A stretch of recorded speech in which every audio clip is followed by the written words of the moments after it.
The title is Fade to Black at Last. This time is past.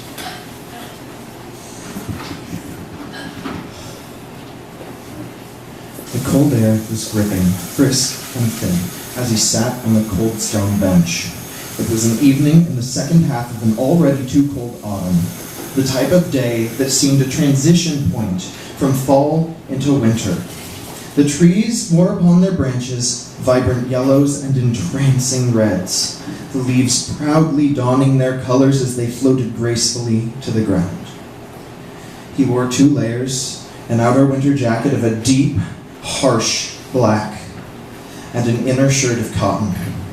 He wore jeans and ankle socks, tennis shoes, muddy and plastered with dried and frozen dirt. Though it was cold, the tranquil pond held no signs of freezing or of frost. The leaves of the trees, so proudly donning their bright autumnal collars, hitting the surface and offering up small ripples, creating distortions in the reflection of the man in his black coat. Sitting in the stone park bench only a few feet away, he sat there, breathing, waiting for winter. Hours passed, and the sky faded. People passed, the sky turned black, and overhead the moon passed. He waited for days, almost a full month, and winter came. A woman, wearing all black, came by one day. His wife. She leaned over and looked at the memorial plaque on the back of the bench, brushing it gently with her fingertips, almost longingly.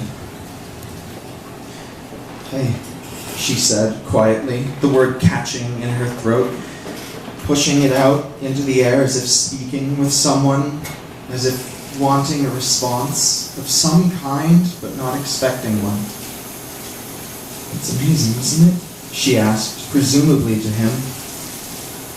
"Ever since it happened, this little lake hasn't frozen over even once." He nodded, and seeing her getting ready to sit down next to him, he moved over to his right to free up a little room. "I moved on," she said hesitantly. I just wanted you to know."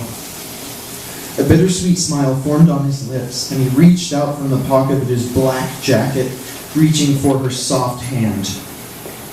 "I'll still come every year like we promised," she said, her voice racked with what sounded a cross of sadness and pain, an attempt to ease her own guilt and hopefully appease him. His hand made contact with hers, clutching it tightly and lovingly.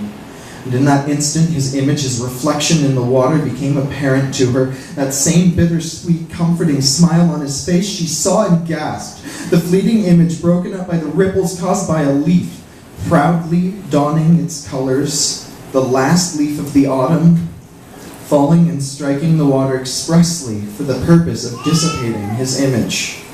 That entire time, he'd been waiting for winter, the time when she promised she'd be there. And he would still wait for as long as she came by once every year. Their love would never be forgotten.